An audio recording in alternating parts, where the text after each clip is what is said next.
खोई हुई दौलत फिर कमाई जा सकती है, भूली हुई विद्या फिर याद की जा सकती है, खोया स्वास्थ्य चिकित्सा द्वारा लौटाया जा सकता है, पर खोया हुआ समय किसी प्रकार नहीं लौट सकता। उसके लिए केवल पश्चाताप ही शेष रह जाता है। जिस प्रकार धन के बदले में अभीष्टित वस्तुएं खरीदी जा सकती हैं, उसी प्रकार समय के बदले में भी विद्या, बुद्धि, लक्ष्मी, कीर्ति, आरोग्य, सुख, शांति, मुक्ति आदि जो भी वस्तु रुचिकर हों खरीदी जा सकती हैं। ईश्वर ने समय रूपी प्रचुर धन देकर मनुष्य को पृथ्वी पर भेजा है और निर्देश दिया है कि उसके बदले में संसार की जो वस्तु रुचिकर समझे खरीद ले। कितने व्यक्ति हैं जो समय का मूल्य समझते हैं और उसका सदुपयोग करते हैं। अधिकांश लोग आलस्य और प्रमाद में पड़े हुए जीवन के बहुमूल्य क्षणों को यूं ही बर्बाद करते रहते हैं। एक एक दिन करके सारी आयु व्यतीत हो जाती है और अंतिम समय वे देखते हैं कि उन्होंने कुछ भी प्राप्त नहीं किया। जिंदगी के दिन यूं ही बिता दिए। इसके विपरीत जो जानते हैं कि समय का नाम ही जीवन है, वे एक एक क्षण कीमती मोती की तरह खर्च करते हैं, उसके बदले में बहुत कुछ प्राप्त कर लेते हैं। हर बुद्धिमान व्यक्ति ने बुद्धिमत्ता का सबसे बड़ा परिचय यही दिया कि उसने अपने जीवन के क्षणों को व्यर्थ बर्बाद नहीं होने दिया। अपनी समझ के अनुसार जो अच्छे से अच्छा उपयोग हो सकता था, उसी में उसने समय को लगाया। उसका यही कार्यक्रम अंततः उसे इस स्थिति तक पहुंचा सका जिस पर उसकी आत्मा संतोष का अनुभव करे। प्रतिदिन 1 घंटा समय यदि मनुष्य नित्य लगाया करे तो उतने छोटे समय से भी वह कुछ ही दिनों में बड़े महत्वपूर्ण कार्य पूरे कर सकता है। 1 घंटे में 40 पृष्ठ पढ़ने से महीने में 1200 पृष्ठ और साल में करीब 15,000 पृष्ठ पढ़े जा सकते हैं। यह क्रम 10 वर्ष जारी रहे तो 1.5 लाख पृष्ठ पढ़े जा सकते हैं। इतने पृष्ठों में कई सौ ग्रंथ पूरे किए जा सकते हैं।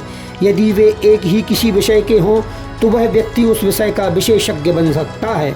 1 घंटा प्रतिदिन कोई व्यक्ति विदेशी भाषाएं सीखने में लगाए तो वह मनुष्य निसंदेह 3 वर्ष में संसार की सब भाषाओं का ज्ञाता बन सकता है।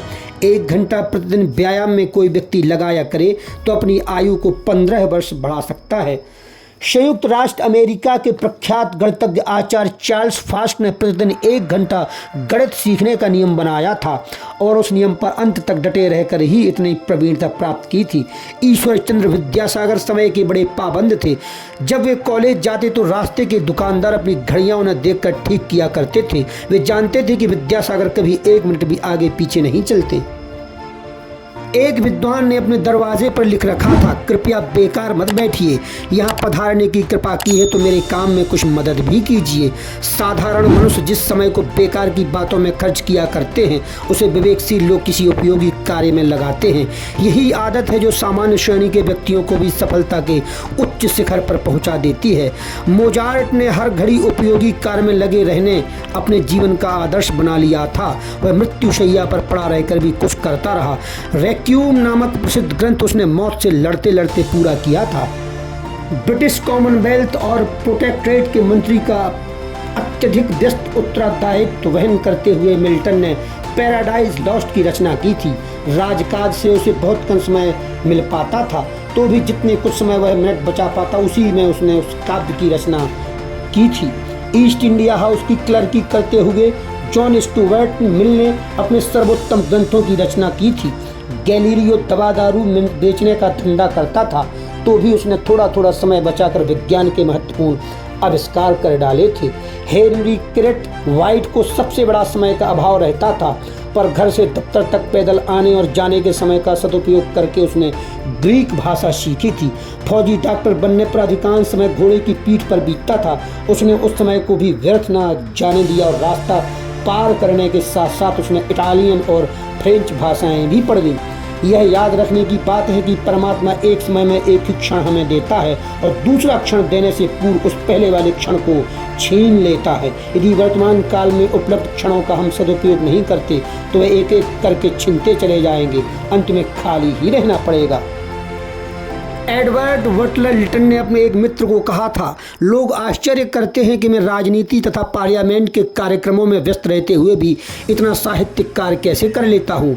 60 ग्रंथों की रचना मैंने कैसे कर ली, पर इसमें आश्चर्य की बात नहीं, यह नियंत्रित दिनचर्या का चमत्कार है। मैंने प्रतिदिन 3 घंटे का समय पढ़ने और लिखने के लिए नियत किया हुआ है। इतना समय मैं नित्य ही किसी न किसी प्रकार अपने साहित्यिक कार्यों के लिए निकाल लेता हूँ। बस इस थोड़े से नियमित समय ने ही मुझे हजारों पुस्तकें पढ़ डालने और 60 ग्रंथों के पढ़ने का अवसर ला दिया। घर गृहस्थी के अनेक झंझटों और बाल बच्चों की साथ संभाल में दिन भर लगी रहने वाली महिला हैरियट बीचर स्टो ने गुलाम प्रथा के विरुद्ध आग उगलने वाली पुस्तक टॉम काका की कुटिया लिखकर तैयार कर दी, जिसकी प्रशंसा आज भी बेजोड़ रचना के रूप में की जाती है। चाय बनाने के लिए पानी उबालने में जितना समय लगता है उसमें व्यर्थ बैठे रहने की बजाय लॉन्गफेले ने इनफरल नामक ग्रंथ का अनुवाद करना शुरू किया और नित्य इतने छोटे समय का उपयोग इस कार्य के लिए नित्य करते रहने से उसने कुछ ही दिन में वह अनुवाद पूरा कर दिया। इस प्रकार अगणित उदाहरण हमें अपने चारों ओर बिखरे हुए मिल सकते हैं। हर उन्नतिशील और बुद्धिमान मनुष्य की मूलभूत विशेषताओं में एक विशेषता अवश्य मिलेगी, समय का सदुपयोग। जिसने इस तथ्य को समझा और कार्य रूप में उतारा उसने ही यहाँ आकर कुछ प्राप्त किया है। अन्यथा तुच्छ कार्यों में आलस्य और उपेक्षा के साथ दिन काटने वाले लोग किसी प्रकार सांसें तो पूरी कर लेते हैं पर उस लाभ से वंचित रह जाते हैं जो मानव जैसी बहुमूल्य वस्तु प्राप्त होने पर उपलब्ध होनी चाहिए या हो सकती थी। इसीलिए हमें जीवन से प्रेम है तो यही उचित है कि समय को व्यर्थ नष्ट न करें। मरते समय एक विचारशील व्यक्ति ने अपने जीवन के व्यर्थ ही चले जाने पर अफसोस प्रकट करते हुए कहा था, मैंने समय को नष्ट किया, अब समय मुझे नष्ट कर रहा है।